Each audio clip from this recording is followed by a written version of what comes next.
Good to be here. I'm from Vancouver. I flew in yesterday. It was about 3.5 pot cookies.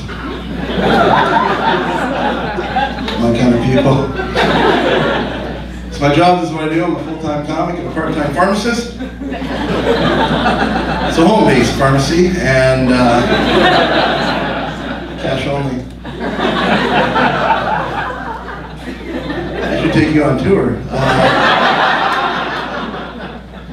The other day I was getting really high on my own supply. I was so baked. But I sat down and I watched Oprah reruns for 4 hours. That's pretty good weed, right? Then halfway through I was like, I should turn on the TV. I am from Vancouver. I wasn't born there. I was born and raised in Hong Kong, which makes me Chinese Canadian. I have lost the accent, it's true. But my dad was a missionary doctor, so I lived there until I was 6, so I have Canadian influences, and I have Chinese influences. Like I play hockey, which obviously makes me Canadian, right? Yeah. Still live with my parents. Chinese. And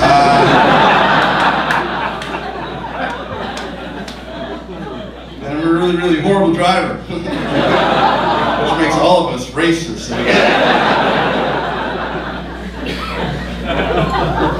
I'm a bigger guy, I need to lose weight. I used to weigh 8 pounds, 6 ounces. Thank you. Did I already tell my ADD joke?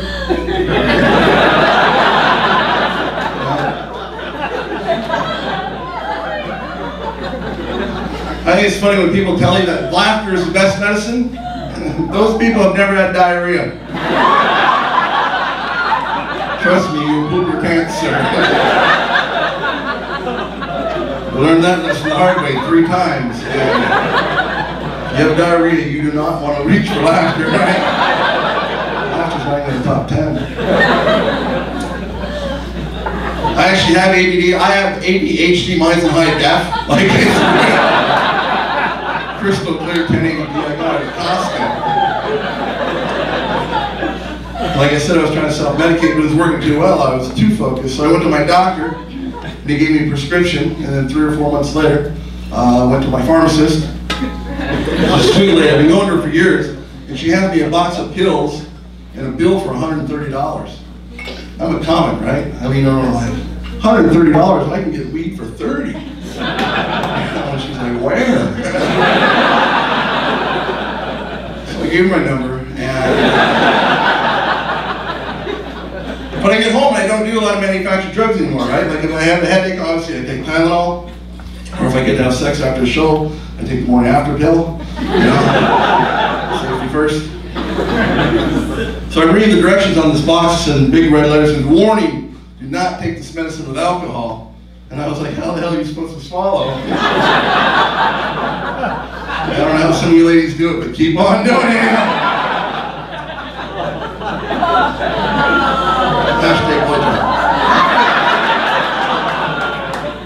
Hashtag sorry about your eye.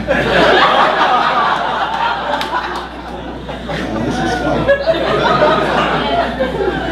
What else can I tell you about myself? I have ADD. Yeah, I have ADD. I'm growing the mustache from Member. Any of you guys here growing your mustache? Yeah, a couple of you. Ladies, you can join in. You can grow the vertical mustache. Yeah, some of you call it Brazilian. I don't know why, because to me it looks like Saskatchewan, right? I have the wheat fields up here, and China's down here. The only thing I remember from grade 7 geography.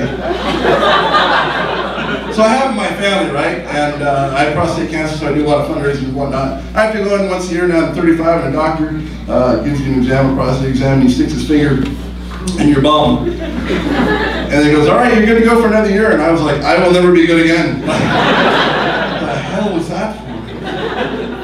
And here's a tip, guys. If you have to go in and talk to your doctor if you're over 35 about prostate cancer, but whatever you do, don't tell the women about how gross and weird it is for us, right? Because you girls go to the doctor and they do stuff to you I don't even want to YouTube, right? I'm like, oh, I had a finger in my bum. They're like, oh, that's like Disneyland, you know?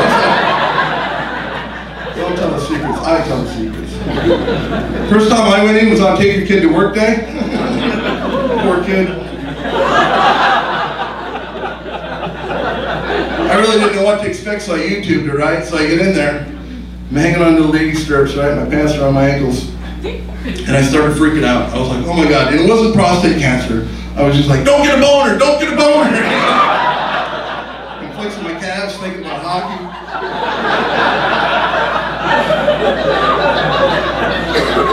I didn't know this, but if you get a boner, the medical doesn't kick in, right? It's $172, and then you gotta run over to 7-Eleven and buy some shirts. It's a weird thing. So I go in once a year. I went in last time on January 15th. It's on my birthday. I can remember it that way, and it's a little treat to myself. And I know what to expect now, right? So I get in there, the doctor's late, he doesn't know me, I don't know him. So I figured I was going to set up the room the way I want to be examined, right?